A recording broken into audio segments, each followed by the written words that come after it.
Thank you. All right, so we're back with another segment on real estate tips on the air with Rose MEJIA. Once again, she is a real estate expert, especially in investments. She is a financial consultant, over 20 years of experience, and is a property manager and very actively involved in the community. Now, Rose, more questions and advice that we would need from you. What is your advice to people that plan to sell their property? How soon should they sell their property, and how do they price it right? Okay. Very good question, Miss Awi. Okay. First of all, you have to have your property in good condition. Try to maintain your property, okay? And of course, this number one is location. But you can always negate that by having your property improved, well maintained.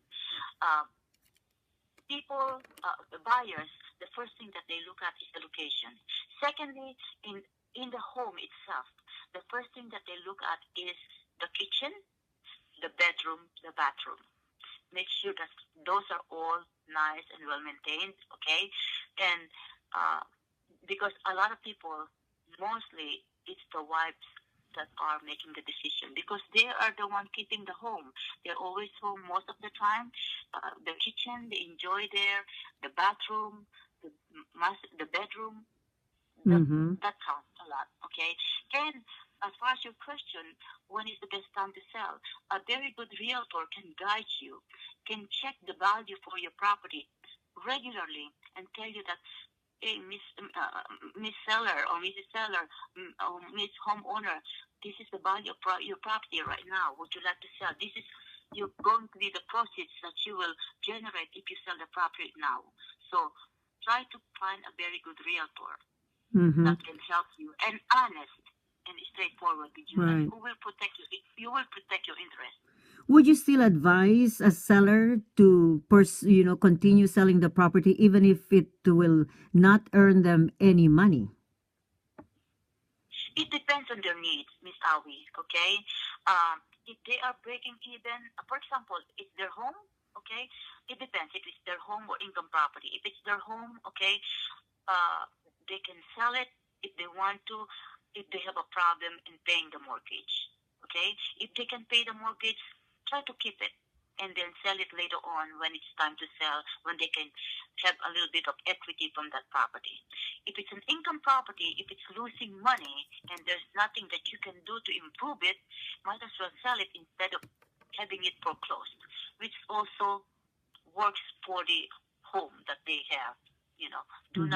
Do not get it foreclosed. That's all I'm saying. You can if you have to go that route, try to short sale it. Don't get it foreclosed. Do new construction homes sell better than the older homes? It depends. Yes and no. Okay. Some people, they want new construction homes because they want brand new homes, but they have to sacrifice the distance because, like for example, in Los Angeles, where I am, okay, you cannot really find brand new homes. People who want brand new homes, they have to go outskirts, like in the Riverside County, San Bernardino County, way back in Lancaster, Palmdale, which is very, very far away. It depends where you work as well.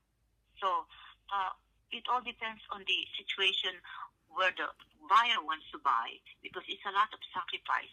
So many people, they'd rather buy an older home where it's maintained, improved, and very close to where they work. It's the affordability and comfortability. That's what really counts a lot. Okay? I had a client before wherein they bought a house very far away. Okay, they live in Palmdale. They work in the LAX. Okay, it was taking its toll on their car and their body. Instead of them resting early, they're still on the road, waking up so early in the morning, going to work, and then going back to home in the evening instead of resting. So later on, they sold the property at a loss because they couldn't take it anymore. So it's not really practicality-wise and I wouldn't recommend it. Nowadays, a lot of people prefer, condominiums or townhomes and in a walkable area. In other words, they don't want to drive their cars anymore. They just want to walk to the stores nearby. And if it's a good location in the center of town and perhaps could be a good rental property for students, is that a good investment? Yes, it is. Very good investment. Okay. One example that I would cite to you is like near universities like USC, UCLA, the university like that. You buy properties there and you rent to students, you make very good money. You make very good money every single month. And also, when the time for you to decide to sell it, you make a lot more money as well. So it's okay too to buy a condo if that's the purpose, right? It's just in the middle of the university town or where a lot of people would be renting. Yeah, it's okay too, because for students, for office work, they work in the office employees, staff, faculty, things like that. Right. If it's more convenient for them to just walk there instead of bothering with the traffic every single day, by all means, they can buy a condo because eventually they can sell it and they can make money because it's close to those universities. Right. We're talking to Rose Mejia, and we'll be answering more questions on the air on real estate tips on the air with our expert on real estate and investment. Stay tuned.